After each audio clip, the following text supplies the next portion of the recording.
I'm gonna time's up. Let's do this. Okay. Okay. Time's up. Let's do this. We're in for a wild night.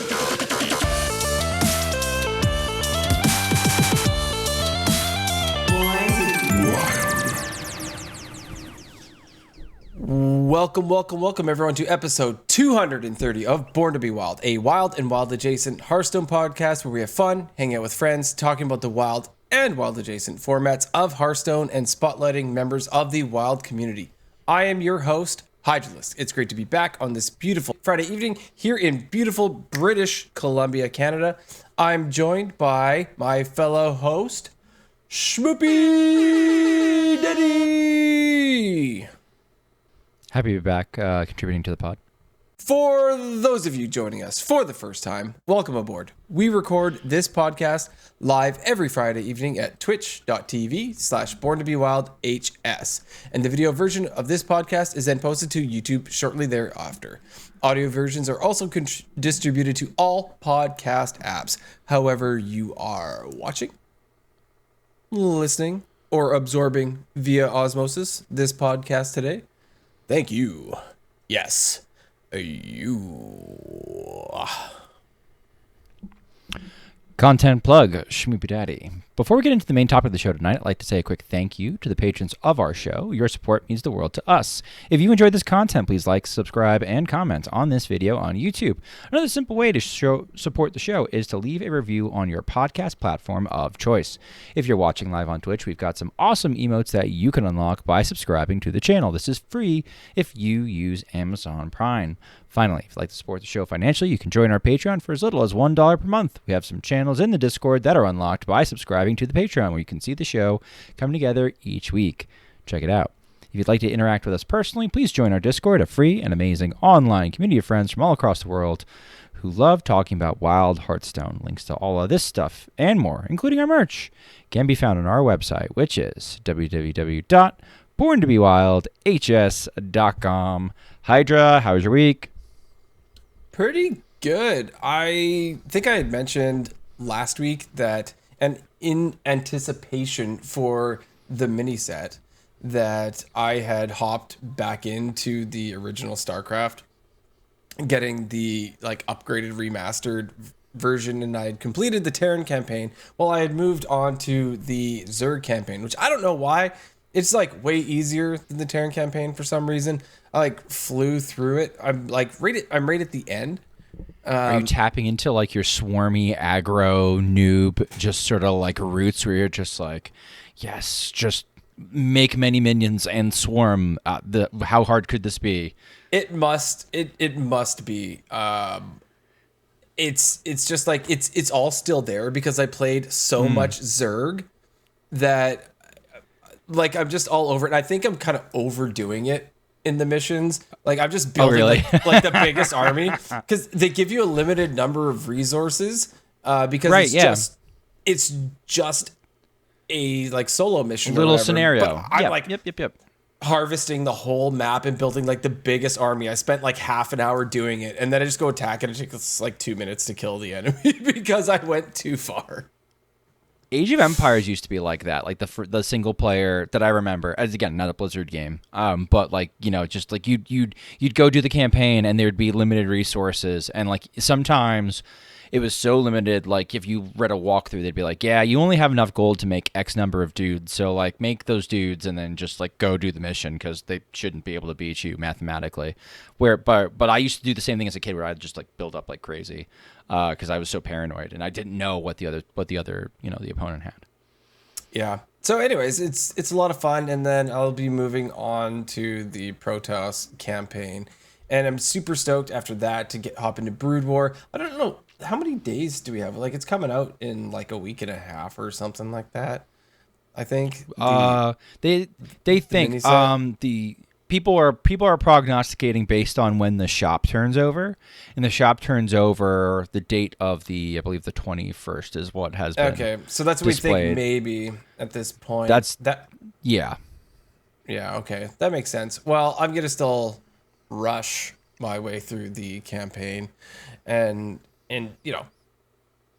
see if I can get there. I can get there with the original game and with Brood War, but StarCraft 2 is huge, right? Because they made 3 separate games. They've released the Terran one, and then they did Zerg, and then they did Protoss over like the course of a few years. And so like the game is way bigger. So I don't know if I'm going to be able to make it through that by whenever the mini set like finally hatches.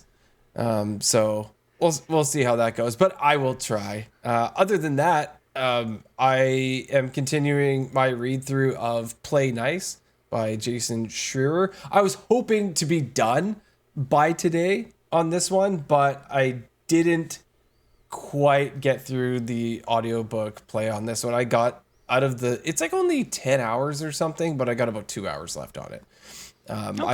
I've made my way up to like, they've gone through the peaks of WoW, and then it's sort of dipping, and Hearthstone. It's kind of cool. There's a good chapter on Ben Brode. Like if you guys like want to ever listen to this, it's cool. It gets through the beginning of how like Ben Brode gets started in QA and like makes his way onto like this Hearthstone team, like going through making the World of Warcraft card trading game and doing all that. And it's kind of a neat story. And then talks about how Overwatch was created and that stuff is kind of like where I'm at this point.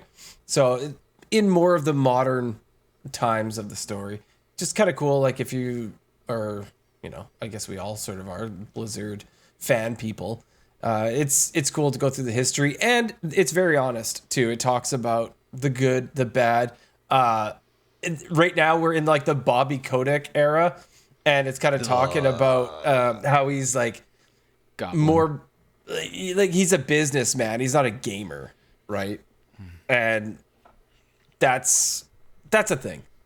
Just thinking, because Blizzard was always about like the game comes out when it comes out. It comes out when it's ready, and it's all about the fans. And he can't understand a lot of things, but how they waste money on BlizzCon. He can't understand like a lot of stuff, like putting money into games like StarCraft that don't have subscriptions. Like it's more about like getting those subs and WoW and like all that sort of stuff. And they got like a new CFO that's also all on board for like, let's charge everybody for everything. And like the OG Blizzard people have to be like, okay, like step back.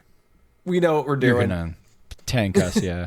You're gonna take us. It's a cool story. Anyway, that's basically been what I've been up to, really. I've been sort of struggling on the ladder recently. We're going to talk a little bit more about what you can play on the ladder later on.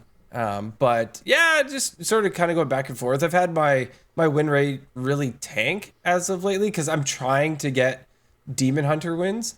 And it's not going as well as it used to. I'm down to about a 53% win rate with my Demon Hunter deck at this point in time. I still need to... I never unlocked my 500 wins portrait with Demon Hunter. I just never did. So this is sort of what I'm trying to do at this point. You want to get that gold hero power. Yeah, I don't have many classes without that, but Demon Hunter is definitely one of them, unfortunately. I just never did it. I know a lot of people race to it in the beginning. I played it when it was like overpowered in standard at the start and played a little bit of it in wild. But what was it, Odd Demon Hunter in the beginning? And that was about it. Played it to like 100 wins and then stopped. And kind of just went back to everything else that I liked. You had a good chunk of time with Pirate DH, though. You can't be that far away. No, I'd have to check and see where I'm at. I definitely got quite a bit there. But anyways, that's basically been my week. Nothing really exciting about work, because work's not really exciting. But how about you tell me about your week, Schmoopydady? What's going on? Sure. I went back to work this week. We had this big, long break where we had essentially 2 weeks, then came back on the 6th on Monday. And, student attendance that first Monday back, not the greatest. Picked up as the week kind of went on. I'm in the middle of like my kind of... I call it student choice week, where like they ask me science questions and I do my best to try to answer them with sciencey answers. instead of like whatever TikTok tells them. Like for example, like some classic TikTok stuff like, can water be wet, or does fire have a shadow, are always very popular questions, and so I have assignments for those. Is water wet is actually a pretty decent. It's more of a philosophical question than it is a science question, because a lot of times you're stuck defining what the word wet it means. And so I actually provide 3 different articles that are all sort of giving an expert opinion on why not, why maybe water is wet, and giving sort of answers and evidence for both. And it's a good opportunity for me to also sort of be like, okay, but let's analyze the source. Because a lot of times they don't do that, right? Like that's not in the instinct of the current generation to say, who is giving me this information? But like we analyze the sources, and they all end up being like, sources from college, sources from science department people, various roles. Sometimes it's a grad student, sometimes it's a PhD.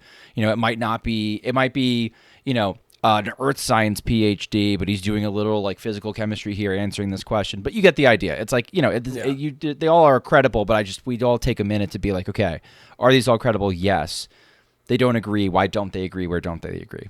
So it's like topics like that. We also did the possible scientific reasons behind deja vu. If you ever experienced deja vu, it's actually something that only like they know for a fact 30% of the population experiences it, but like it's closer to, some estimates are closer to 60 to 80%, which was fun because I got to pull all my classes and be like, hey, how many of you have experienced deja vu? And so like we ended up at like 55%, I think, throughout the day in total across 5 classes, which was kind of cool because some classes were 30 and then some classes were like closer to 60, 80. So I didn't realize that that many people don't get it. Yeah. It's and there's a couple different like scientific reasons as far as like, is it the brain maturing? Does it happen to be like we're just tricking ourselves? Are we experiencing something twice? Because the same experience just happens to get picked up and put on 2 different neural pathways, and then our brain processes it like rapid fire, but not at the same time. So our brain stores it as 2 separate events, even though it's only one. So the people that don't get deja vu have a fully functioning brain, and us people that do get well, I don't know, because it could be because like the weirdest thing is like the part that seems when they've been able, it's impossible to replicate in a lab setting. When they have replicated it in a lab setting, the part of the brain that seemed to get activated the most was the decision making stuff. And it mostly is a phenomenon that happens to people between 15 and 25 when their decision-making stuff is maturing. So, like, that makes a lot of sense to me. Now, that like the video I picked didn't necessarily link those 2 things, but we got to have that discussion with my kids because just like, hey, it gets into things that they care about because a lot of them are going into the military. Why are you recruited for the military at the age you're recruited? And we can talk about like, you're at the peak of your decision making, but the fear factor hasn't kicked in yet. Us old people, we are a little bit more hesitant to take certain risks. At our certain because our brains are matured to the point where it's like we're not only analyzing the risks, but now we are adverse to the risks. Versus between like 20 to 22, you can absolutely know exactly what the risks are and your risky behavior are going to be, but you don't have the risk aversion yet. So like you can make great decisions, or exactly what is dangerous about the decision you're about to make, but you're going to make it anyway because like the risk aversion just isn't there. And that's like a brain mature thing. Anyway, you get a little like, and these are like students who are not typical science students, right? Like, so we get to have these discussions, and it's nice because it's a low level of entry, like bar of entry to have these kind of discussions.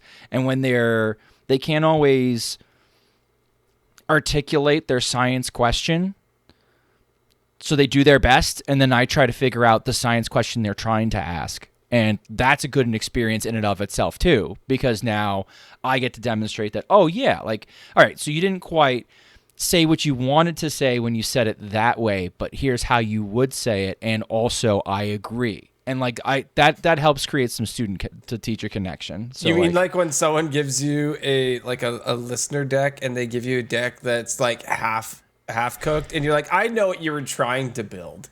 I see the soul of this. Can I honestly, it's a compliment when I'm like, I can see exactly what you're trying to do. Can I replace your deck with something that does it better? Because usually I'm trying to show you the funny that you want in a better package. Yeah. But absolutely. Along those lines with the decks, usually I talk about Schmoopy next, but he can be last. Whatever. Nerd. My stream lately has been mostly dominated by, there's someone on Reddit who's just like, oh, I made these 20 decks and I don't have the cards, so I can't play them. So Lamau, go lose games for me. And the decks were floated as, these are original concepts. I've never seen them before on ladder. I don't know how they would play them for me.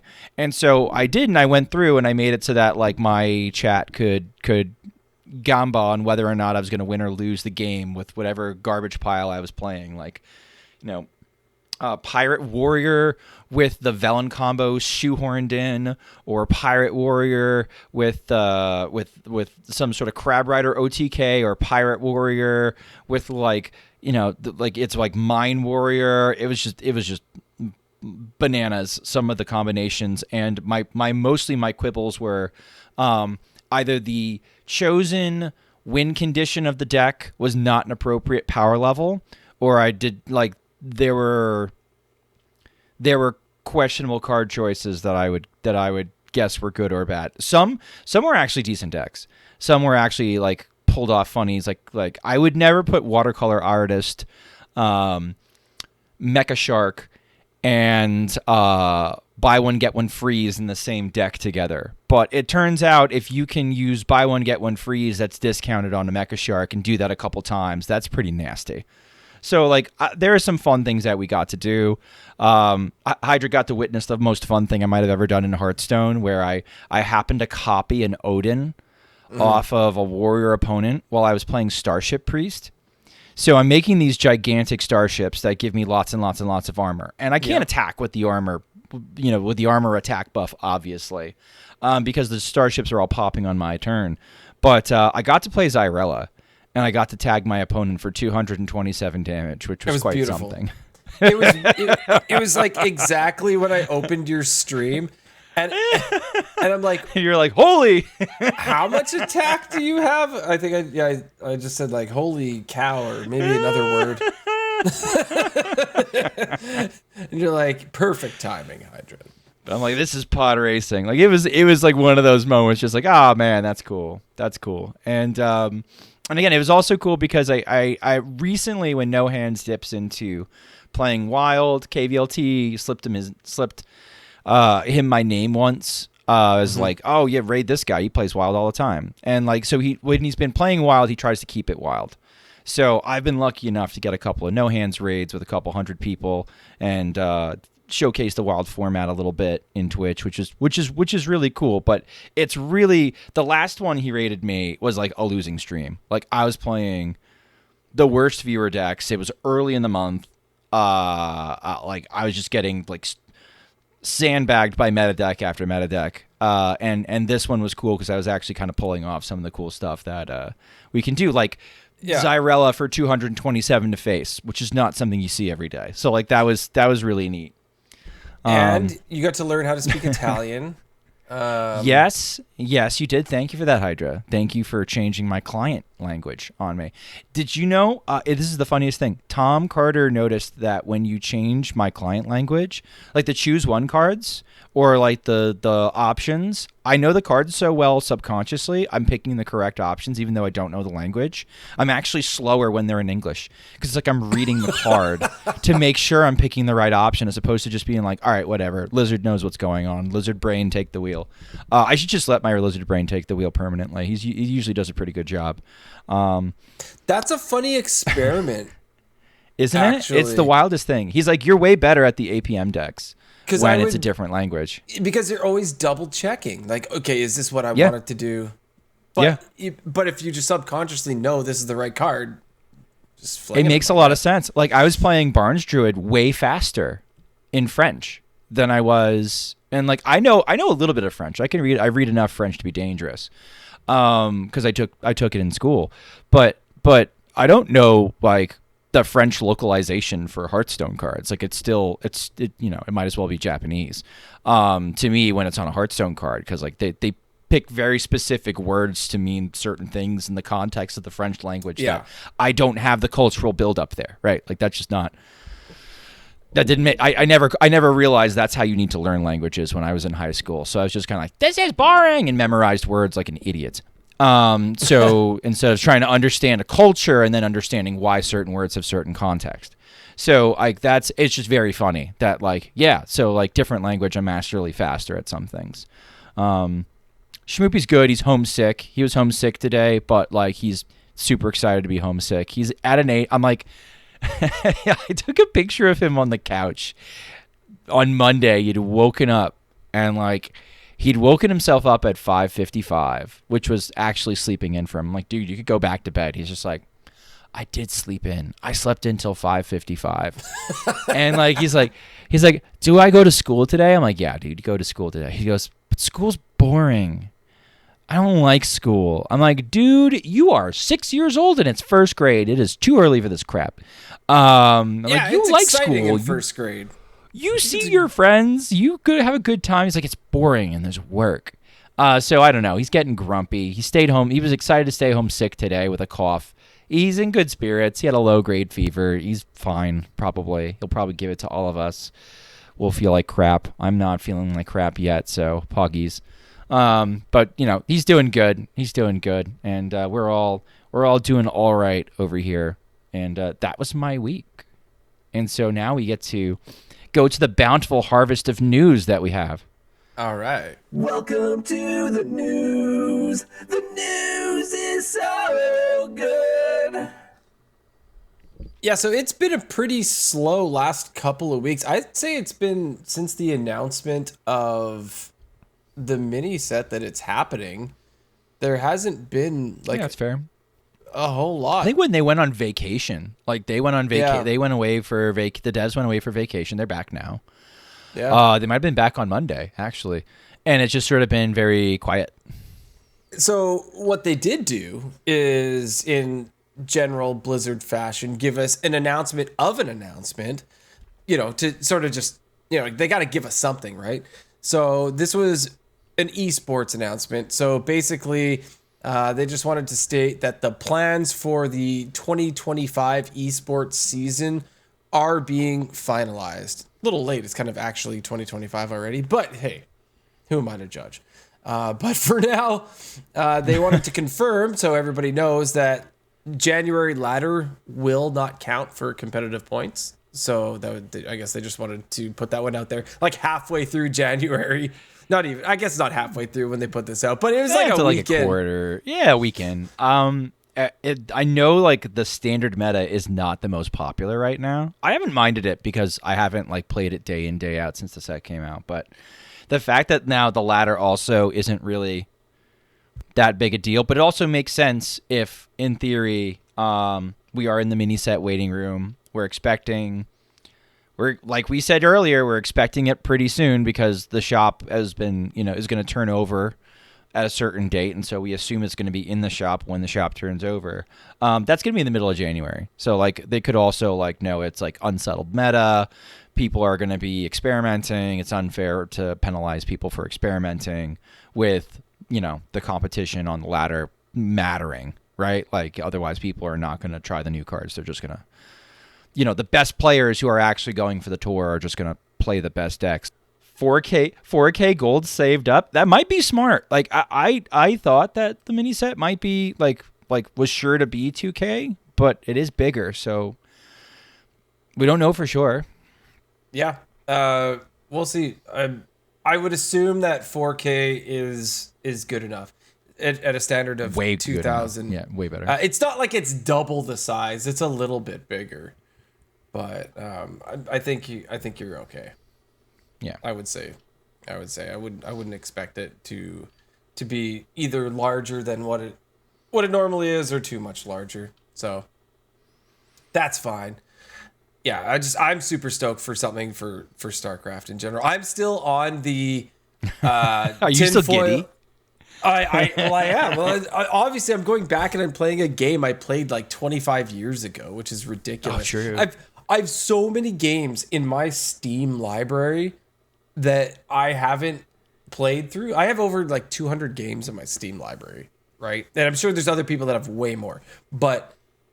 And now I'm going back and playing something that I was playing when I was like 14, 15 years old. It just seems kind of crazy that I would be doing something that I've repeated over and over through my life. But I'm stoked for it. That's me and Pokemon. Oh yeah, It's happening. It's happening again. It's like with Schmoopy playing. It's just like, oh, I played this X number of years ago. I'm still playing this. Huh. yeah.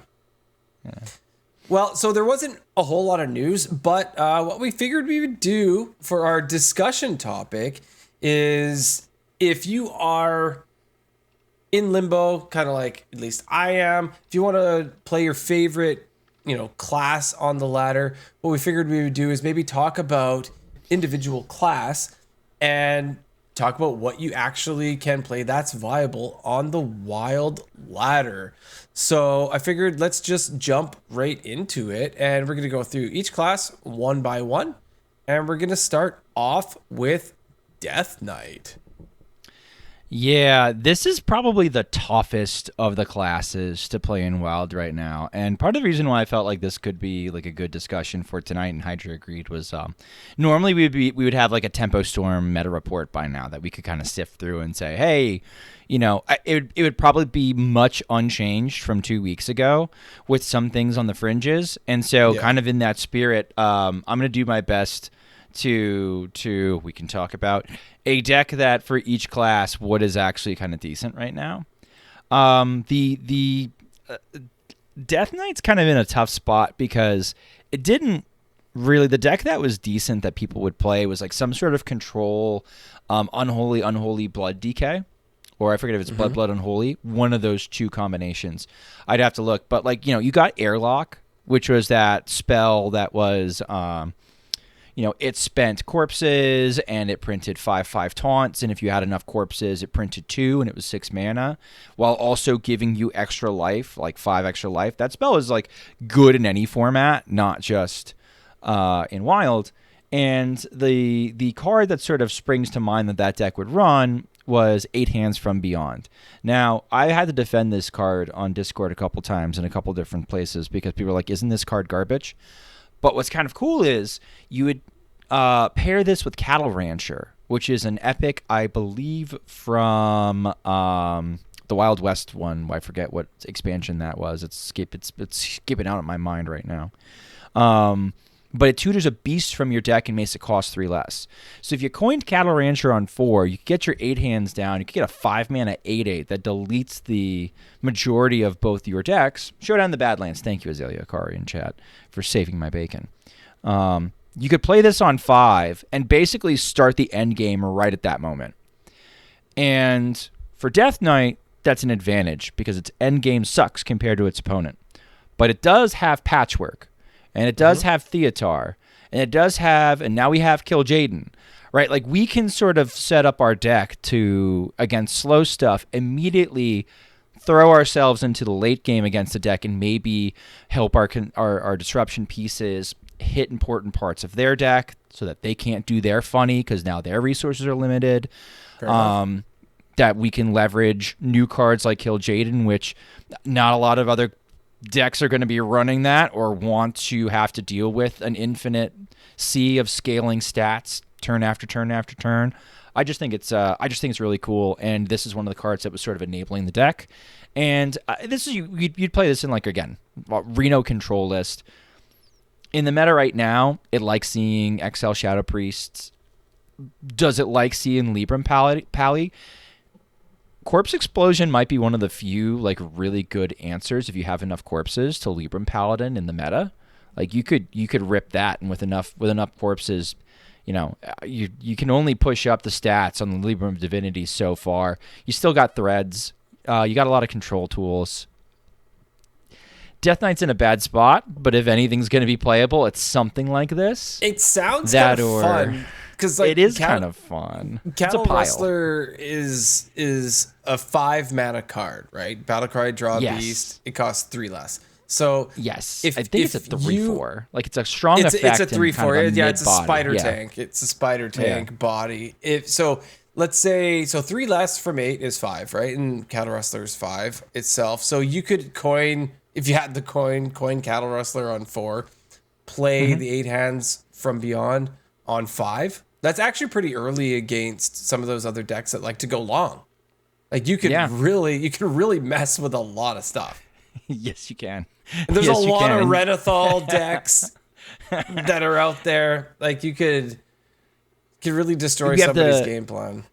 We also have the new Death Knight card that you can pay corpses instead of something's the Draenei, that you could play corpses instead of something's mana cost. And so now you drop that thing down, and now like you could play like your Reno Lone Ranger on 6, or you could play your whatever expensive card you want with bomb faster than your opponent could. So like decent into piles.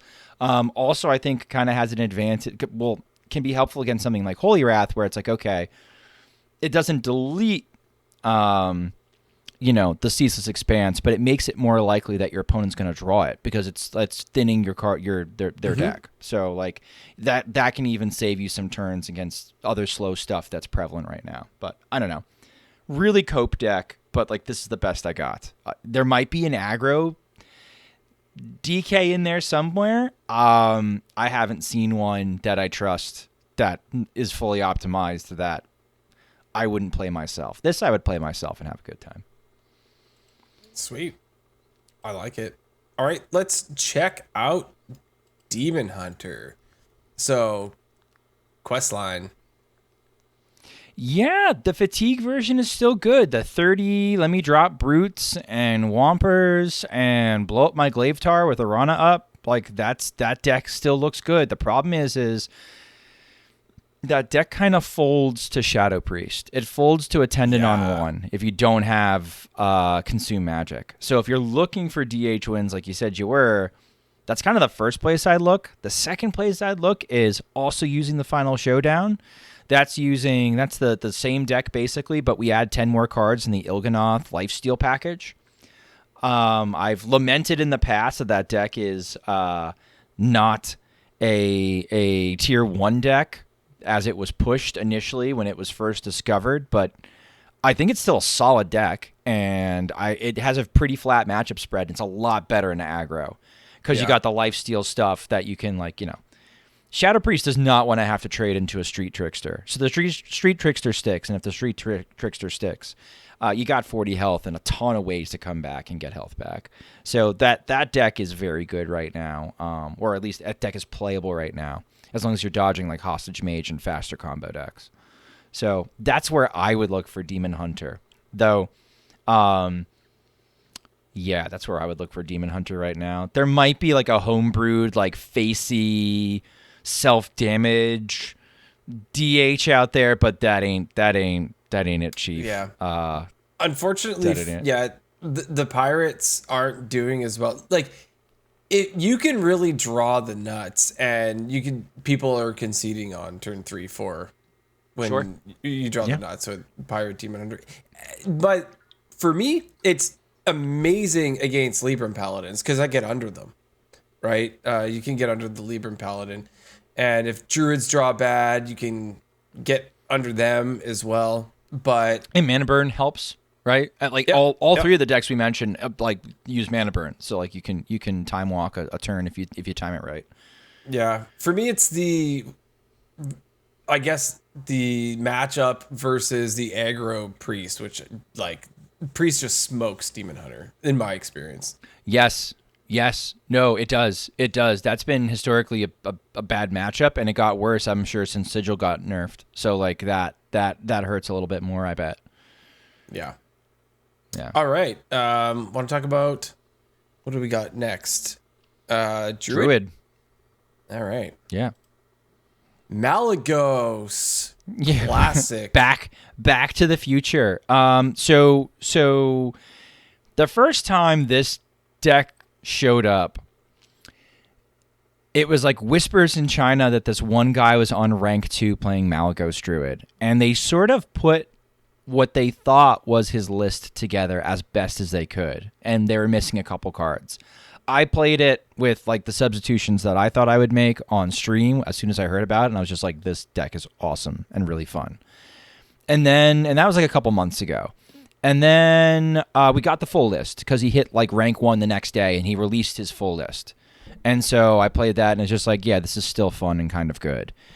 And then Maxi took this deck to rank 1 legend, and then Not surprised. KVLT, yeah. Maxi can make poop turn into gold sometimes. But so Maxi took it to rank 1, and then KVLT started spamming it, and he's just like, whoa, this is really good. I love this deck. And so the deck started getting a lot more exposure in the Western community, and it started getting a lot more momentum. And now it's like by far the most prevalent combo druid I see. Like, I don't see as much Barnes Aviana anymore. Barnes Ysayle anymore. A lot of people have swapped Malygos because it's a lot harder to disrupt. It's a little bit more robust into aggro. And for a deck that looks linear, because you're taking Dungar, you're dropping Dungar, you're hopefully pulling, like, the dream pull is like Aviana, ANR, and Malygos or Ysayle or something like that. Print yourself mana, draw your whole deck. You get the idea. Drop Malygos, blow somebody up. The deck looks really linear on paper, but it's not when you start getting into the lines of when you can combo off, what your starting point is, what minions you can draw, and it's okay. I had a really cool game yesterday on stream where it was like I could gamble with one spell and hope I get Aviana and win, or I could take like a 2-turn approach and definitely win, but risk getting like aggroed down. Like, it's just a really cool, interesting deck. So I'll make sure, on our Discord, I'll track down the list and post them up. We weren't doing lists tonight because that was going to be like, we'd start the show at 11 if we were going to do that. Too much homework. But too much homework. But I know you're famously a big Druid player. You might enjoy this deck as far as the intricacies go. I love Druid. It's still to me, it's still the class that I hate playing because of how evil it seems to me. That's just always what it's been. Come on. We can't assign morality to things at this point. I know. You've been playing Wild longer than I have. You can play like whatever you want. I just, for some reason, it's so bad. They're allowed to have like infinite mana, and they invented Guff, and it's just like, it's over the years it's just gotten. That's a funny thing. This deck uses Guff, but it's very rare that the Guff matters as far as let's go get 20 mana and spend all 20 mana, which you do at Reno Druid sometimes, and I love it. But no, this is more like get to 10 mana, get to 11 mana, which Druid does pretty easily these days, right? Like, it's not a stretch to have a Druid get there by turn 5-6. Wrapping there is easy. Like, get to that point, that amount of mana so that you can play Aviana, and then you can play ANR and refresh your mana crystals and do your thing, right? Like, so, or go find cards and do your thing, or like, you get the idea. That's where we're trying to go with a deck like this. So it doesn't even like fully use the true power and evil of Guff all at once. So this might be more powerful for you. Could be way worse, yeah. I mean, I've had some like 15, 16, 17 mana combos with this, but like, you don't need it. And you're honestly, it's a combo deck. You're going to try to go as fast as possible. You don't really want to wait that long. So it's cool. It's even easier in Spanish. Yeah, it is. It would be. No, legit would be easier for me in Spanish because I'd be picking the choose ones faster. Did you know, though? Okay, this is the one thing that drives me nuts. There's Invigorate. There's a card that came out. I think it's called Invigorate. It's the card that came out with Caverns of Time. That's like Wild Growth but busted because it's choose one. You can choose to either draw a card or gain a mana crystal. Mm-hmm. It's the same exact choices as Guff's Hero Power, but the options are switched. Guff's Hero Power, they gain an empty mana crystal, is on one side and the draw a card is on the other side. And for No the card, way. it's reversed. And it triggers me. Every single time it triggers me. It double triggers me in the games where I'm playing both cards. Because sometimes I'll want to gain a mana crystal and I'll draw a card instead on accident with like a full hand. Or sometimes I'll really want to draw a card and I gain a mana crystal and I'm like, well, I hope I need the mana next turn. Like it gets me, and it still gets me sometimes, and it makes me flippin' furious. Excuse my language. No, I agree. I liken that to if you go to put gas in your car, and some gas pumps have the cheap one on the left, right? That's how it used to go. Like left, cheap, middle, a little better. Right is like full premium or whatever. But some gas pump hipster put it on the right, and it's like. I feel like they did that for misclicks. They fully did it for misclicks, so that you're buying premium when you don't need premium. Maybe, or maybe they're just like. Maybe it's like a car culture thing, like where they bought the gas pumps from. Like Sri Lanka has the gas tank in a different spot, and they've always been in that spot. And these were cheaper machines. I don't know, who knows where the actual reason is? But yeah, no, that would infuriate me as well. All right, anything more on Mali Druid? No, really cool deck. If you have especially if you have the cards. Some Kuhn Aviana vibes, but a little bit more APM intensive, but not crazy APM intensive. Just very good deck, very fun. Sweet. All right, let's move into Hunter. I'd like the record to show on multiple occasions tonight, while setting up the decks, Hydra either tried to delete and or ignored Hunter, much like the rest of the Wild format. I skipped over Hunter multiple times while setting this up. Maybe it's because I can't pronounce Exarch Naline. Sure, Naeli. I don't know. I'm not a linguist. I'm famously not a linguist. Naeli. I hope that Goliath the dwarf is rolling over in his computer chair right now at the pronunciation of oh my god, guys! Naeli. Guys, I'm getting itchy. Screaming into his monitor.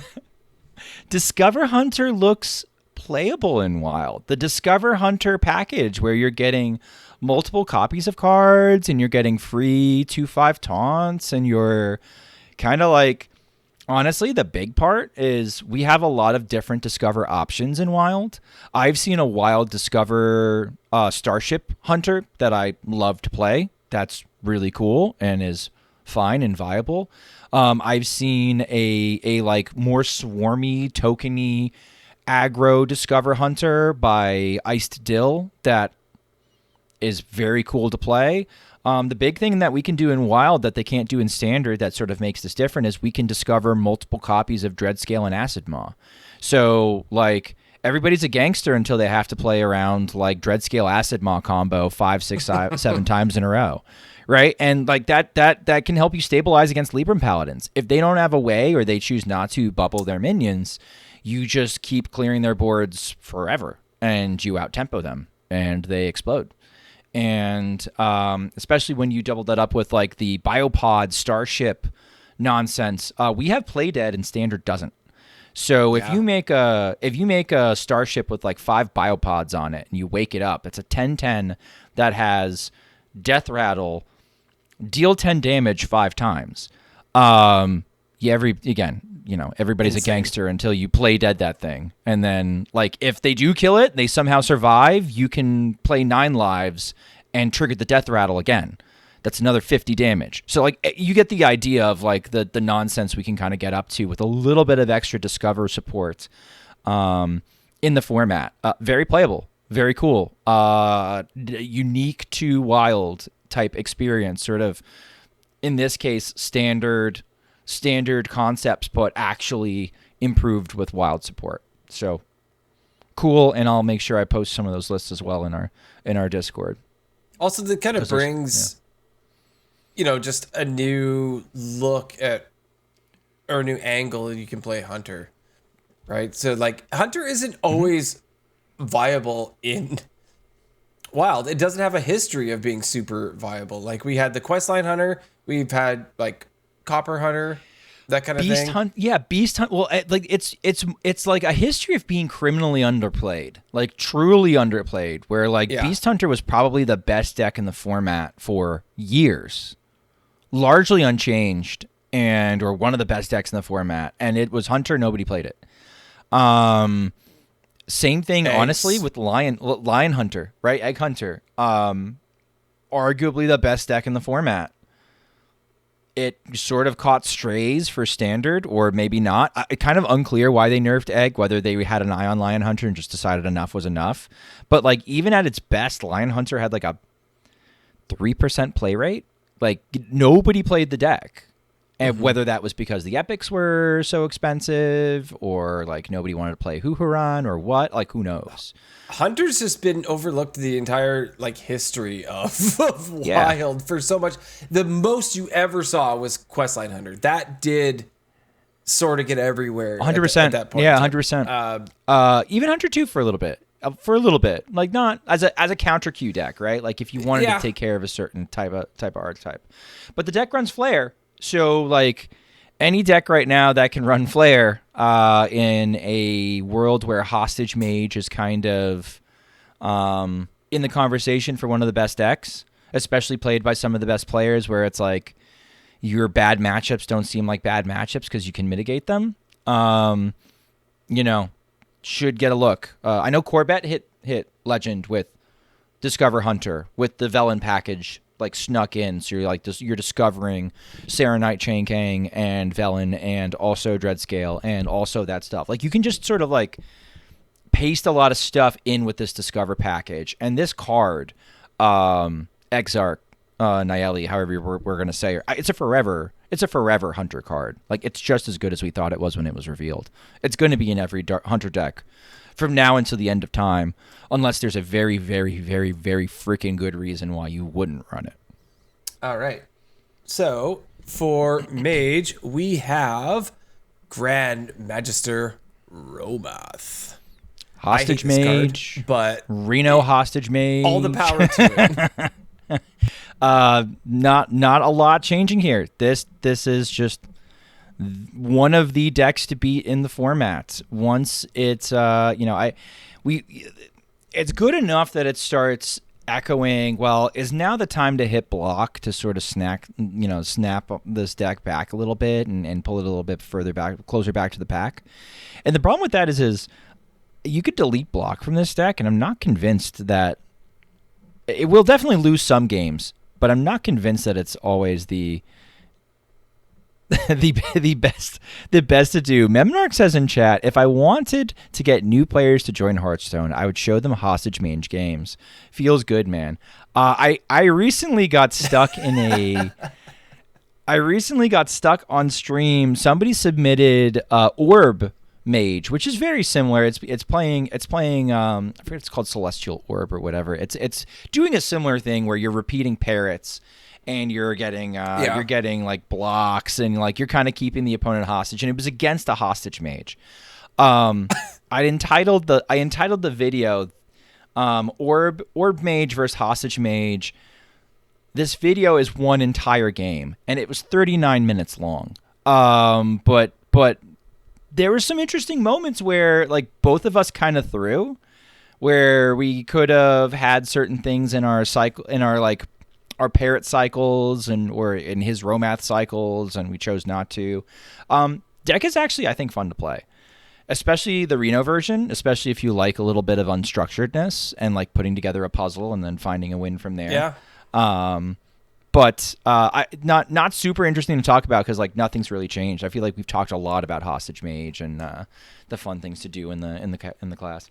Oddlaw in chat brings out that at least the new viewer to watch one game would see at least 30 minutes of gameplay. Yeah, it's true. It's true. You get to go over the basics like mana going up and fatigue and like all kinds of fun things. The full experience. The full experience. And that's what the match basically came down to, was I was not going to get fatigued the way that they were doing things, but they were going to start taking fatigue. And so ultimately they were going to lose. that every class gets to take multiple turns and play the same card many, many times and do disgusting things. Fair enough. And be Well, invincible. luckily, Don't forget invincible. everybody loves Mage, and so Mage is going to get to do that forever, surely. Hey, my first class to 500 wins. There you go. Was Mage. There you go. I blame that on the tutorial of Hearthstone that teaches you one class. Yeah. No, it's absolutely it funnels you to Mage immediately, and it keeps you on Mage. And like, but there's a reason why most of the skins that come out are Mage, right? Like it's the most popular class overall, probably among noobs for those reasons. Honestly, like I was a mage main, and then somebody beat me with Hunter, and I was like, I'm gonna beat someone with Hunter, and so I started playing Hunter. Right? Like that's what happens in those like initial like you're learning the game kind of stages. That's amazing. They played Flare and you're like, "Oh no." All right, let's check out Paladin. Yeah, Paladin I couldn't choose between two decks that I think are some of the best in the format right now. Holy Wrath Paladin is still really, really good. The Reno version is very nice into the aggro that is in the format, specifically Extra Large Shadow Priest and what I usually refer to as books, Libram Paladin. Libram Paladin is looking like... So here's the funny thing about Libram Paladin. Libram Paladin probably has like 50 cards you could play in it. You could play a pure version, you could play a non-pure version, you could play like an almost pure version with like 2 neutral cards. You could play Ethereal Oracles, you could play Myrmidons, you could play Adapts, you could play Librams of Divinity, you could play Crusader's Aura, you could not play Crusader's Aura, you could play Cold Feet, you could play Rebukes, you could not play those cards, you could play Lunessa, you could not play those cards. Corbett tried to make like a list off of HS Guru stats on Libram Paladin, and it drove him insane. He's just like, this deck... who knows? Like, just throw it against the wall. Whatever sticks is fine. There's no perfect 30. There's a lot of fine options, and it's sort of a unique moment in Wild that we have this much variation in a list, and people are trying to refine it. Like, people get like specific brews that they like, but Which is you cool. can never. Which is cool, but you can never really call it fully refined. It's sort of in this weird limbo of just like it's just short cards. It's even Shaman 2.0, and that's kind of how it's breaking down in the meta right now. Is you could take a really cheap Libram Paladin list, like you could get a list without the Libram of Divinities, which is I think one of the busted cards from the set.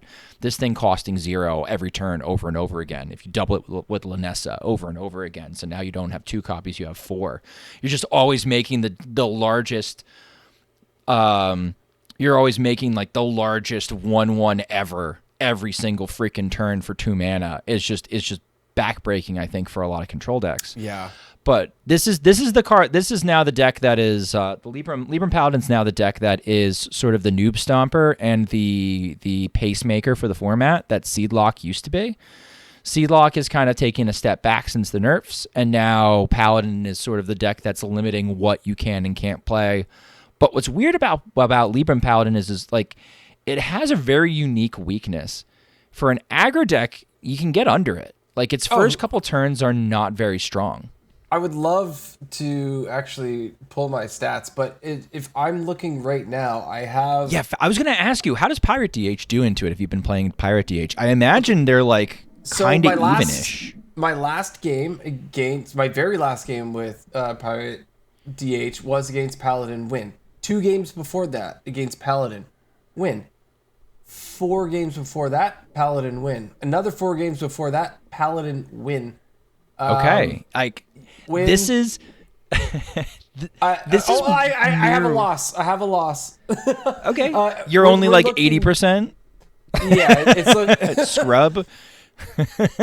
It's looking around like 80% plus win rate against Paladin with the Pirate DH. So that makes sense to me because I feel like Libram Paladin does not want to see pirates. It doesn't want to see an early board flood. You can get right under it. You've been seeing some weird decks kind of pop up on on Hearthstone Hearthstone-decks.net. Like an Embiggen Druid, like an aggro Druid found its way on there, which I imagine dude was just picking on Libram Paladins because you can stat dump so early and just ignore them and just smork them down. Shadow Priest has a great mashup in the Libram Paladin because it gets underneath, and then once it starts losing board, you just start going over the top with damage, and there's not a lot the Libram Paladin can do. Which is why I kind of still think that even though the flash in the pan, the most popular deck in the format's probably Libram Paladin. I'd have to double check stats to make sure, but it's very accessible. It's very accessible for standard players because a lot of the good cards are standard cards, and so they're just crafting a couple of like rares and commons, and then just hopping on the ladder with it. It's a very accessible deck. It's very budget friendly, but Reno Holy Wrath Paladin. I think it's still favored because it has the clears, it has the tools that can kind of stave off the Paladin. And, oh yeah, oops, I can just get you on turn 5. Like Sheep was talking about on his Legend Climb, right? Like it's actually kind of scary how consistent the Holy Wrath combo can be off random dredges and or a little bit of tertiary setup. So that's kind of what's going on in Paladin. If you want to play a deck that's probably going to prey upon a lot of unoptimized jank, it's probably Libram Paladin. If you want to sort of play a little bit more of a control style, or at least like, I don't know, non-linear deck, it's probably Holy Wrath. I call it non-linear mostly because it's a bunch of singleton decks, not the fact that the combo isn't linear. The combo is about as linear as it gets. But you get the idea. All right, so enough about Paladin, which I do see everywhere, I would say. Everywhere. Actually, it is the biggest piece of my pie that I'm looking at right now. It's 24%. Sure. 24% of my opponents are Paladin. So a lot of those are probably Libram Paladins. I'm going to say it's probably going to be 2-1 or 3-1 Libram Paladin versus Holy Wraths. Like, you're going to find some Holy Wraths, but I would bet it's mostly Libram Paladins. Yeah. Yeah. Different flavors of Libram Paladin. Like, just like, who all knows? The flavors. Yes. All right, so up next, we have Priest, and if, no surprise here, we have Dark Bishop Benedictus. So this is our Shadow aggro Priest. This deck is so fast, it's crazy. Like I was saying, it was as playing with the Pirate DH, this deck just wrecks Pirate DH. And I want to play it, but I don't need Priest wins. Right? Like, sure, it's cool to like play to Legend, climb, and everything, but that's not what I'm looking for. I'm looking for wins with certain classes. The deck is transformed so much. We play, like when you used to say budget decks, one of the first decks that would go down on the sheet was Aggro Priest or Shagro, because you're playing pirates and you had a lot of commons and rares and like a couple of epics. Obviously, Void Touch Attendant was unavoidable, and like you'd throw that in there and be like, all right, yeah, I'll play this deck, sure. And it's just gotten slowly more and more and more and more expensive, especially as we started like once you add Renathal to the format and the format slows down. I think we talked about this a little bit last episode, where this funny thing is happening in Wild where a lot of aggro decks actually have to build a little bit more like their mid-range decks, because you're just not like smorking down 40 health a lot of the time on turn 3. So you got to have a little bit more sustain, and you got to have a little bit more of a curve. And like the best deck, the best lists of XL Shadow Priest run Amathul as a top end. Like that's like, it's a good card in the deck. Like it's just busted. Like you just play it. Shubi Mommy took it to Legend. I ultimately took it to Legend. Corbett recently cleaned up his list. Some of the cards that he liked, like stuff like Ashen Elemental, looks really good right now. Looks like a core to the deck because you can sort of drop it against combo druids and they can't really do the druidy things or else they explode. He refined it a lot, and there's even some fun legendaries in there, like Naren Soothsayer. Like who cool. Gets to play Naren Soothsayer? Like, you play your 4/4 on 4, But now you sometimes get double copies of Mind Blast, double copies of Acupuncture. We're playing Ethereal Oracle to go get our burn cards. We're playing Mixologist, which I said was a good card, chat. I said it was a good card. I'm finally seeing some payoff on that, which can not only offer a board clear against other aggro, but it can also offer more burn. It can offer like health on your board on the Void Touch Attendant deck. Like it's just a good card. So I this deck is actually for a meta tyrant, because this is easily like 4 percentage points better in a lot of by a lot of metrics than a lot of other decks. For a meta tyrant, this is one of the best to have. Like you could just load up like clears and stuff and hate on it and life gain and life steal, and they can't burst you down and they cry and they move on. Or like you could play Odin or something like that, Odin Warrior, and you could just smork them, like slap them around a little bit with some shield shatters. It's a fun time. It's so demeaning. Laughs to be had by all. So like I kind of like when like a good aggro deck is the best deck in the format for that reason, is you can kind of counter it and then slow the format down on your own and kind of do what you want from there. Yeah, I know that a lot, like quite often you would take advantage of that, because everyone climbing between like D5 and Legend, they're just was an aggro deck, yeah. And well, so you were always just playing control at that point in time, right? Just because it's like, oh, yeah, free wins. Yep, and it was so fun. And now that doesn't really happen anymore. Now the MMR doesn't work. The MMR isn't gated. Yeah, it doesn't work that way. You're not gated to just people. Once you hit D5 and my star bonus runs out, you're not just gated to other people in the same situation as you are. You are now still all queuing into all 10Xers. And some lunatics try to climb with like Dead Man's Hand Warrior.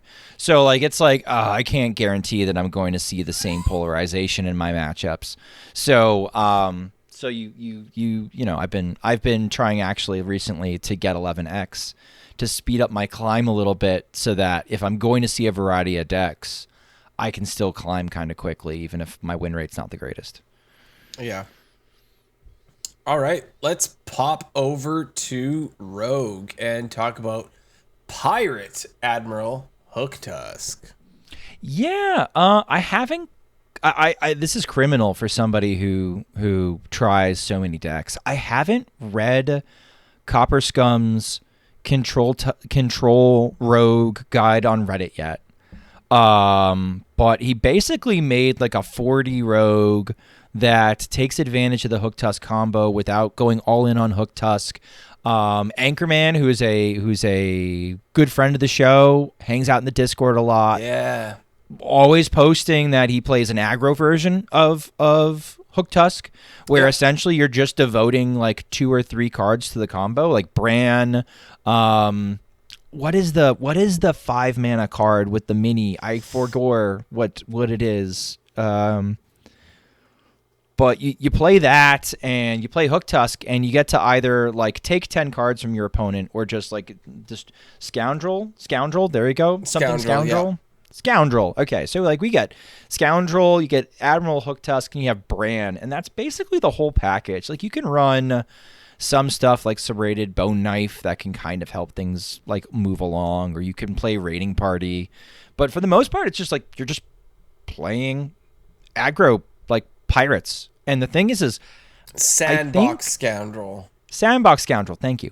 I think there's like a place for pirates in the meta right now, very quietly. Libram Paladin is so slow to start that pirate starts are kind of brutal for them to come back from, unless they're teching in some sort of clear. Some of them tech in Prismatic Beam, which is like demented behavior, but some of them do. Some of them are teching in a single copy of Enter the Colosseum for the deck that makes like gigantic minions. Something in chat's like Garrote Rogue. I think Garrote Rogue's like kind of fine, especially the version that runs Ethereal Oracles. I'm always kind of highlighting it as like, hey, that could be a cool thing to play. But even like a straight up like Pirate Rogue got early rank 1 recently in China. So I think like just play pirates. A lot of times those pirates are playing Admiral Hooktusk as the top end, which is why I thought it was a good card to show off, because it's just like, hey, we have a 7 mana 7/7 in Pirate Rogue, and it doesn't totally suck. But I know Pirate Rogue is much diminished, but like this is cool. I don't know what it is, but I've seen some more Pirate Rogues in the last couple days. I haven't personally tried it recently, but I have played against a few, which is interesting. The Hook Tusk package specifically is very good into slower stuff, specifically targeting Hostage Mage. They may be running it at the top end. I just never saw it. Because you're also running steps and stuff, so like you can bring stuff back and then send her back down and do the combo again, and like you have options to be very, very disruptive to the opponent. And if it's one thing the Secret Mage can't really come back from is if you take their entire hand away and all of a sudden not Secret Mage, excuse me, Hostage Mage. But yeah, I've played against some Secret Mages recently too. But Hostage Mages, there are people are playing it. People are playing it because Kill Jaden Alunith, I think, is a real package. Mm-hmm. Like replacing your entire deck with a deck you can't possibly deck out, and you're making larger and larger gigantic demons that the opponent has to answer. I think that's actually real.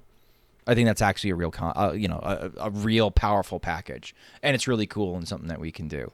But then again, you're playing Secret Mage, which is negative tempo. So like, don't let friends play Secret Mage unless like that's specifically the experience you're trying to cultivate. Coming from the guy that we brought onto the podcast for the first time. I know. Well, listen, times change. Times change. It's negative tempo now. They only made it slower, and if they made it slower, it's not as good. So Rogue is fun, but this is most of what we're doing in Rogue. Is like the fun, flashy thing we're doing is like it looks like we're smorking you down, and then we just steal your stuff. Fantastic. All right, what's up next? We have Shaman. So let's jump into Walking Mountain is our card of choice that we have. Big Shaman. For Big Shaman. Yes. Big Shaman, yes. We're making Walking Mountain stick, and then we're giving this a little bit of attack. So the 16 damage that it would normally hit us in the face for is now, 28 or more. This deck got a lot more consistent when they printed Fairy Tale Forest. I would still only suggest running one location in a Big Shaman list because you really want Muckmorpher Gavel as a better high roll. Mm-hmm. One location does mean you are more likely to go and get your Muckmorpher, and then you can always play it on 4, but like keeping it in the mulligan is kind of settling.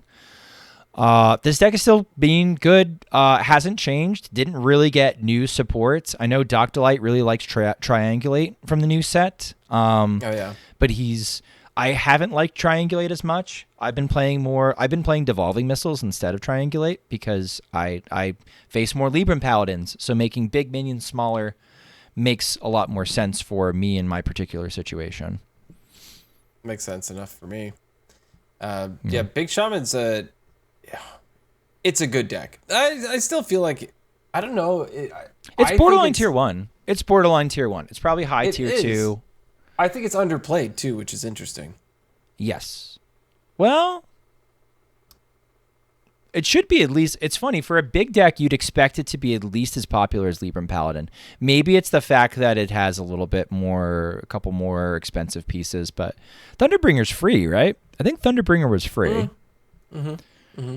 And so mostly it's like, do you have Neptulon? Do you have the Walking Mountains?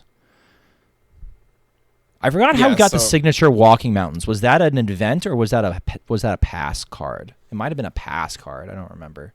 Possibly. So, that might be a little free to play. But like in theory, you could have free copies of Walking Mountain. Is my point. So like in ways, it's almost a budget deck, but it is very high rolly. It is. You can sort of hedge your bets, but like if you want to, this is the deck I joke about. If you want to if you want to play HS and climb and do something else at the same time, you play Big Shaman. Like take the brain break. You don't need your full attention on the game. Watch Netflix or something and just play Big Shaman, and have a good time.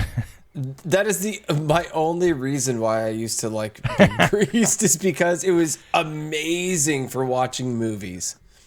You want to watch a movie, you want to climb the ladder, you want to hit legend. You can have full attention to your movie, and you can play Big Priest. Big Priest at the time, obviously. Oh yeah. And you can hit legend. I've won some games with Big Priest recently, but it's not obviously you need a little bit more of a high roll of like Love Everlasting into the right shadow spell on curve. I saw one recently. I don't know if people are trying to play it again, but I did see one.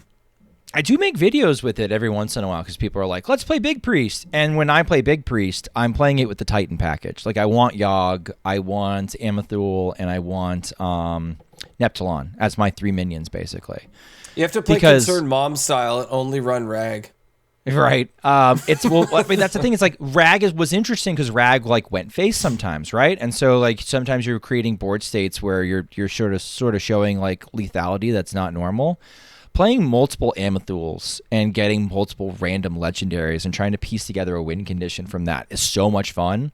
Or when you're like, all right, Yogg's out. I don't have anything better to do. Let's go for Tendies.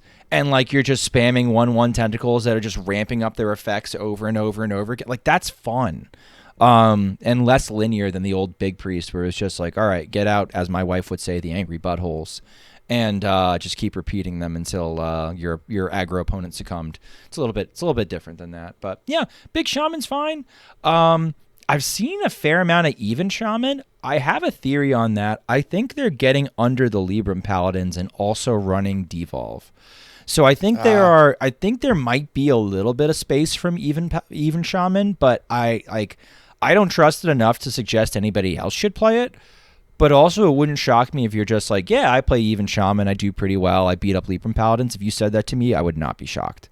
Because it really is like there's a really awkward period of time for Libram Paladins between turns 1 and 4 when you're trying to do the thing. Turn 4, you start doing the thing, and then you kind of like stabilize. But until then, yikes. All right. Well, let's move into the big bad of the entire Wild play experience. That is the Demon Seed. I am being a little... of course. I'm exaggerating a little bit, but yes, if you would like to play Warlock, this is your boy right here, the Demon Seed. Yeah, I think so. And like people make a big deal out of when you look at the full data for all of Wild Ladder, the Demon Seed has the highest win rate. That data is...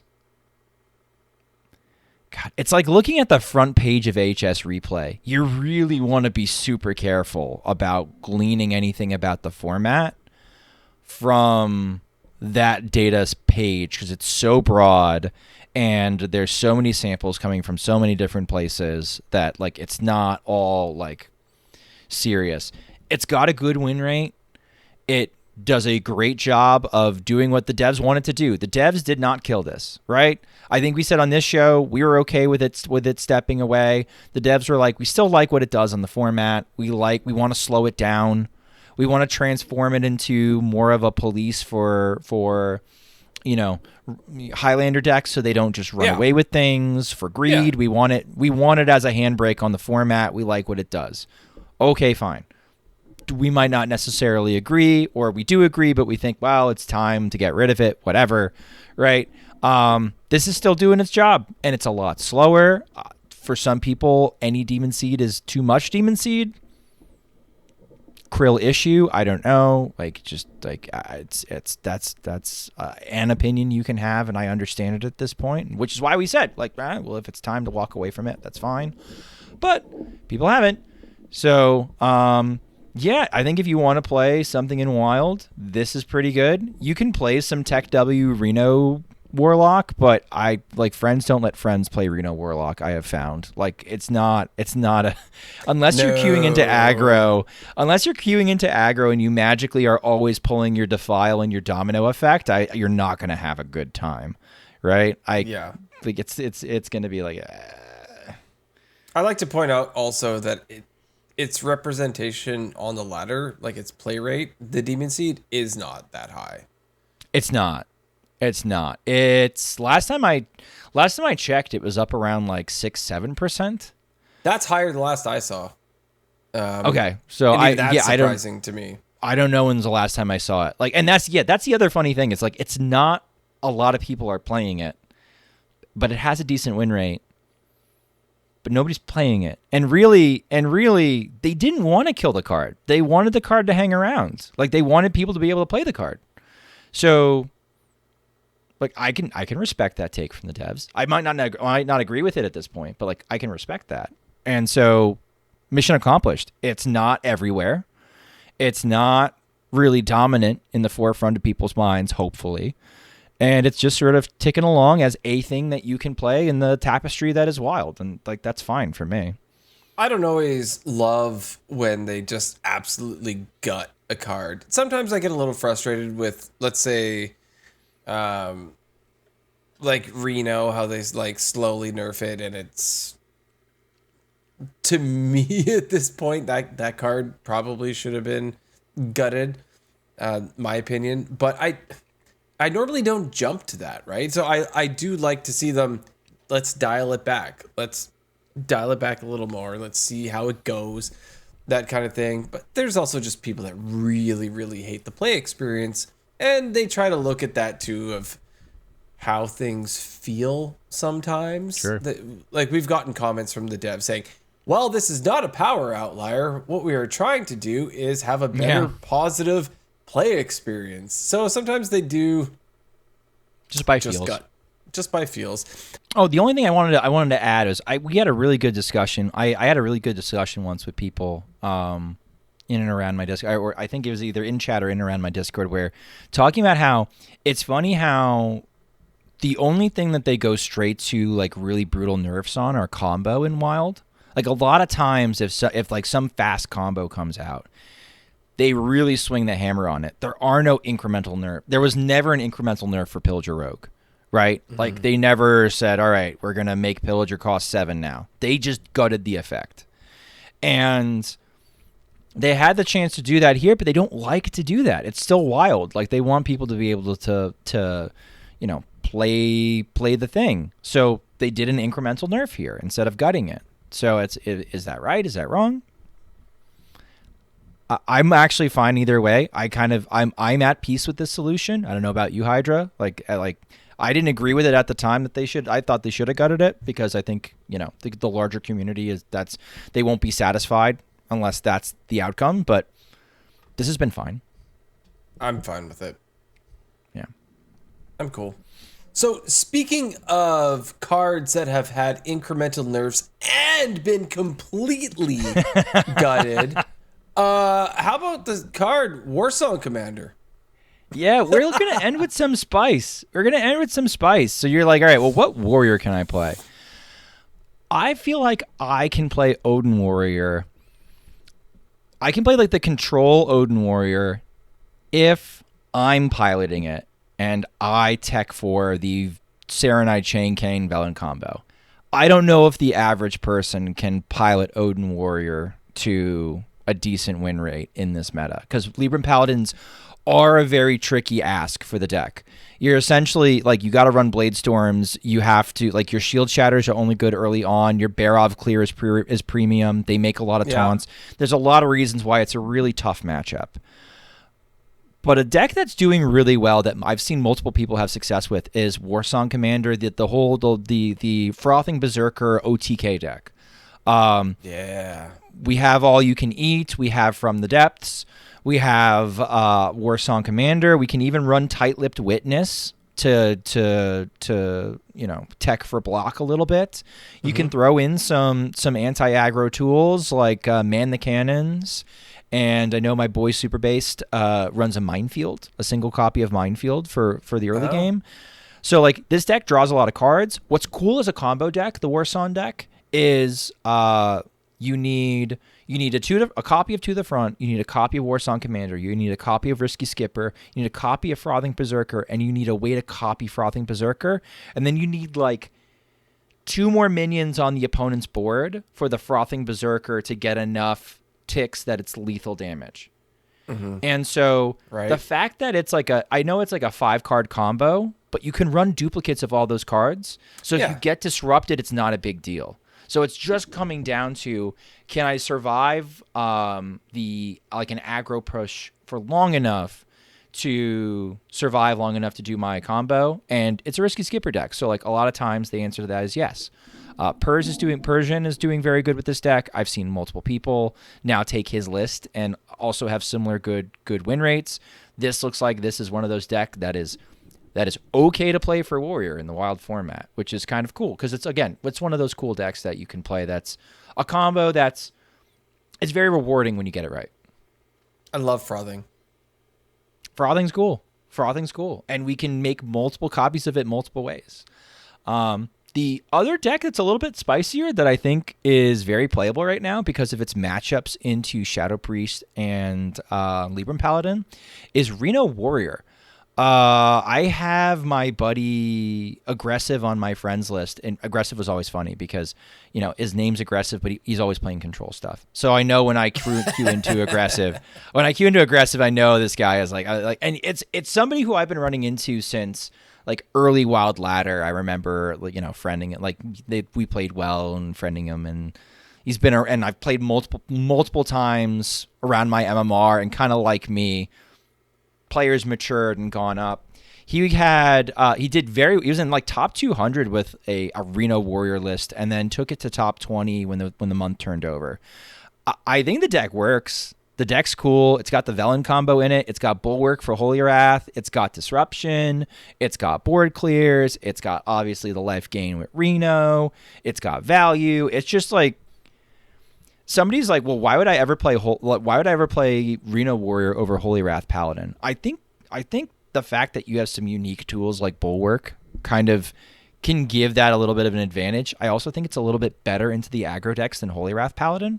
Holy Wrath Paladin's favored, but it doesn't feel dominant. The Reno Warrior feels a little bit more dominant because it's warrior cards that are like looking to beat up aggro. So if you want to play something hipster, you could do some Reno Warrior, and you could do a whole lot worse than Reno Warrior. I think it's all right now, and we're not that far away from revert season where we might get we might get Minor Brand back, and the children yearn for the mines. So we'll have our brand back hopefully at 6, and then Reno Warrior will look a little bit more real, which could be a ton of fun. One other thing I want to make note of before we're sort of done with this talk, Hydra, and you might really enjoy this. I have had Pirate Warrior, flavors of Pirate Warrior requested multiple times on my streams lately. Yeah, you had mentioned that. I find that kind of interesting. Is the nostalgia for people coming back? Like what is going on there? I don't know, but the thing is I've been winning too many games to not pay attention to that. I don't think it's just me like outskilling my opponent with Pirate Warrior. I think there's something there. I think are you running the quest line? Sometimes yes, sometimes no. Sometimes it's 1 drop on 1, 2 drop on 2, Hosen on 3, and dude's hosed. Right? Like it's like sometimes they're like Libram Paladin's not coming back from that opener a lot of times. Right? If you think about it, like if you're really swarming and you really high roll the opener and then you drop a Hosen behind it, it's just like, what are you gonna do, bro? But yeah, sometimes the quest can kind of there is a point where obviously the Libram Paladin is just going to take the board and dominate and shove you off board, and it doesn't matter. But you can kind of get on top of them until they do that. And so I think there's some decks that you can play that are kind of off-meta aggro-y decks that fit that build. If we had old like Mech Hunter would be, I think, a kind of like a sleeper deck you could play right now. You could get under them. Maybe. Treant Druid, if they didn't murder Funnel Cake, would be a deck I would look at and be like, oh, well, we could probably play this into Libram Paladin and be all right. Warsong Warrior's definitely taking advantage of the slow start that Libram Paladin has to set up its combo and set up its draw and then answer that first Libram board and then combo turn 5 or 6, depending on if you have the coin or not and you've got your pieces or not. So like I don't have any pesky taunts. This I've seen some people say, you know what, Libram Paladin's too much. We need to start thinking about nerfing Libram Paladin. If I'm honest, like you can play some stuff where you can find the wiggle room where you can get around it, and it's kind of okay. Like we've got some okay answers to some of the really annoying spammy decks in the format right now. The format's in kind of a cool spot. You can play Reno decks. You can play some combo decks. You can play some aggro decks. Decent variety. It might not be everybody's like favorite decks that we're playing. We still have Hostage Mage and stuff, but like it's cool that you can do so much in the format right now. So I don't know. Anything pique your interest? I was gonna say, I don't know if you remember, but it was maybe 2 or 3 months ago. I had posted. I think it was just in maybe our like Born to Be Wild host chat between like you, me, and Sheep. I had built a Pirate Warrior deck because there was some event, right? And it was like, pay this many warrior cards or whatever was like in the event. And combined with, I had like another quest of playing, I don't know, whatever pirates. I can't remember what it was, but I was like, okay, I'll just build a Pirate Warrior deck and I'll play that just because it's going to knock off 2 or 3 quests that I have currently. That's in this event / my dailies / weeklies. 100%. And I, at like a 10x star, which I know it's no 11, right? For some reason it was working. I think I had like, I'll have to go back and look in our chat, but I went on like a 5 or 6 game win streak. Yeah. Of just like, I was like, I'm undefeated at this point, and I'm playing the like questline Pirate Warrior. It kind of makes working. Yeah, which was kind of funny. Pirate Warrior doesn't like it when you make like big minions, right? Because they can't really answer the big minions. But like we have Hosen now, and like so that's like a big upgrade I quietly got that nobody's really exploring. I say nobody's really exploring, but like Pirate Warrior has not been in the forefront of the community's consciousness as far as deck building and refining goes. Let's be honest with ourselves. So the fact that we got some decent like Treasure Distributor is a great one drop. Like imagine if we still had Treasure Distributor for Pirate Warrior. Like it's quietly gotten some support, especially between Hosen and Treasure Distributor, that like maybe people should respect a little more. And like maybe especially lower down the ladder where things are a little less refined and a little less sharp, you might find a weak point there where like, well, why don't I queue up Pirate Warrior and see if I can smork people down? And it might work okay. It might actually work okay right now in this meta, which I don't think would be possible in some metas.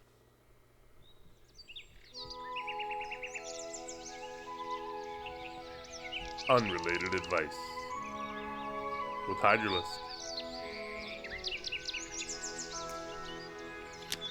Well, Hydra, I don't know if you're aware of this, but Friday nights in my house are pizza night, right? And I don't know if you're aware of this either. My wife and both my children get hangry. I do not get hangry. It is a trait that is apparently hereditary. It's in your genes. If you haven't been eating enough and you get a low blood sugar, some hormone in your brain triggers and you just turn into a snappish jerk. And so I have 3 people that all dysregulate at the same time if they're not eating in my household, which is a lot of fun. So today, which was kind of unique to normal Fridays, is my wife had a dinner, as she called it, like a lunch dinner with a former student of hers that she has kept in contact with, who is looking to get into the teaching profession. And so now they're like, they have like a coworker relationship because, this young lady's also trying to get into the same profession. So they went out, they got dinner, they had a drink or two, and then, and then my wife went to go get the pizza. But the thing is like, my wife, especially when she's having a good time, is not always on time when it comes to like deadlines. So it's just like, okay, so you're going to be back with the pizza by like 4:45, right? And she'll be like, oh yeah, sure. And now that 4:45 might be 5:15, which is usually like a perfectly reasonable time for most normal adults and most normal humans. But my children get hangry, and so like it becomes Lord of the Flies at like 4:46. And so they're like I want frozen fruit. Give me frozen fruit. I'm like, I don't know where in the house we're finding frozen fruit. We've got like 2 freezers. I'm not sure which freezer it's in. I don't know if we have any. I can't say yes to this request because we might not have it. And I didn't do the shopping, so I'm not sure. So just go get me frozen fruit. I'm like, well, that's not how you talk to your father. Daughter. Okay. And like, you know, if you leave the kids alone, like they're irritable and they're hangry and they're beating each other up. And this is all like set up for just basically this. Let's say I don't rely on my wife to get the pizza for me on this particular night. Which Hearthstone card are you hiring to deliver my pizza? Because I need my freaking pizza, man. Oh my gosh. I know the answer to this. Oh yeah. Here we go. So this Hearthstone card is gonna get you your food, but it may not be good. Okay. So if you want your food and you want it now, this Hearthstone card will provide it for you, but there's a chance it's bad. I'm just saying you could vomit. It could not be good. But if you want it and you want it now, you are gonna hire Chef Nomi to get your pizza or make you that pizza. Doesn't he cause grease fires? Yeah, he's not very good, but he will get you that pizza. He's very famous in WoW for screwing up the meals. I thought you'd pick like Reckless Rocketeer or like maybe Exart Nayeli. This is like you're saying like just hire the chef. Oh, just hire the chef. Why would you not? If you want that pizza, okay, put it this way. You're asking Schmoopy Mommy to go out and grab this food. Why not just hire a chef? He could burn your house down, but hire the chef. You got Chef Nomi right there in the kitchen. Chef Nomi is going to make you that pizza. So there's some risk, there's some reward, right? But Chef Nomi is going to give you that food when you want that food. Wiser words have never been spoken, and we heard that on More to be wild. I don't think I have enough rooms for the elementals.